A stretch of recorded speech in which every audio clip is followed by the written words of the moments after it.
Welcome to the Roots of Day once again. I am Philip Wartman. I'm the author of The House of Nuth, which is a fantasy novel set among the Roots of Day, which will be re-releasing in the form of a 5-year anniversary edition next year in October. And on the way there, we are releasing a series of short episodes. The series is called The Curse of Imnir, and we've recently released the second episode, and so I wanted to give you a bit of an insight into the behind the scenes of the second episode. I'll show you some of the artworks that I've created and how I create them in order to animate them as well. So from the outset, before I start creating an artwork, I know that I want to animate the artwork, and that will determine how I build it up. So instead of it just being a two-dimensional picture that I draw, I think of it in terms of a puppet theater, if that makes sense to you.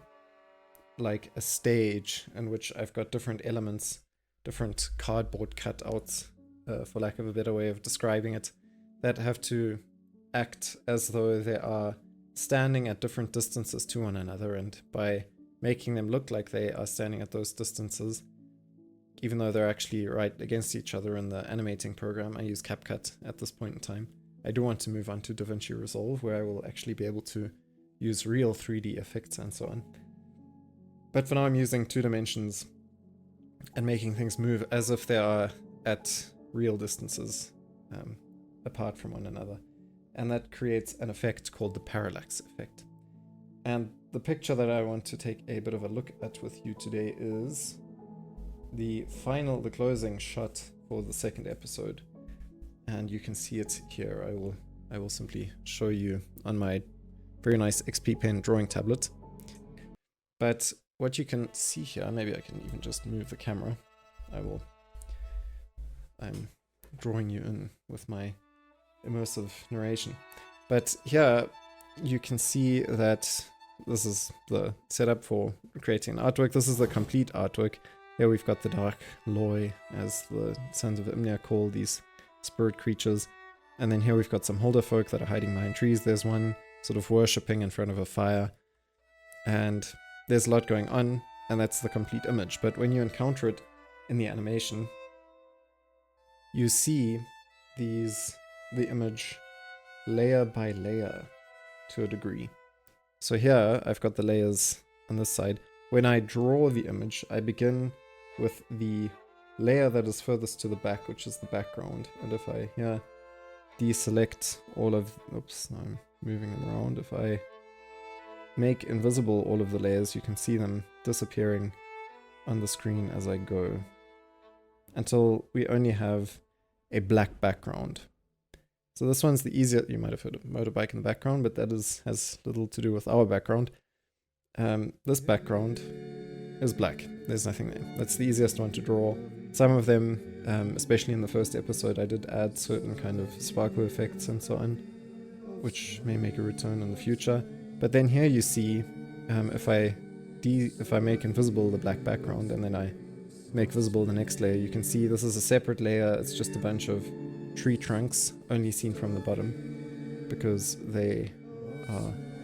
Technically, I could have drawn the whole tree, and then you've got more to work with in the animation, because you've got a bigger scene that you can focus on. But here we've now got the tree trunks in the background. You can barely see them up here, and then the black background. That would have been the next layer to draw, and so on and so forth. Here is then the big stone blocks that have been sculpted by the Holderfolk to house their homes. And then I've got a layer of ground here, on which the holder person is then kneeling in front of the fire, which we can see over there.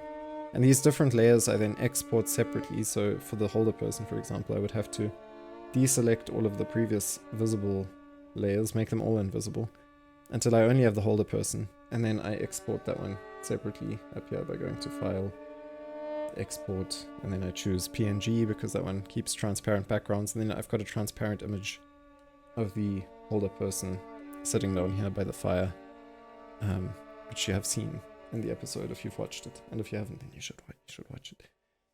So that is how I create the artworks, with this kind of idea that it's a stage with all of its players, to speak in terms of Shakespeare, and they have their exits and their entrances. So much to how I create the artworks for the Curse of Imnir and how I animate them I will show you in an upcoming behind the scenes video. I'm also planning to still show you how I do the music in case you're interested in that, so there will be a couple of behind the scenes things. If you have any ideas or suggestions, put them in the comments or join us in the Discord if you are a man, because our Discord is aimed at a male audience, trying to cultivate brotherhood surrounding the topic of storytelling. See you around.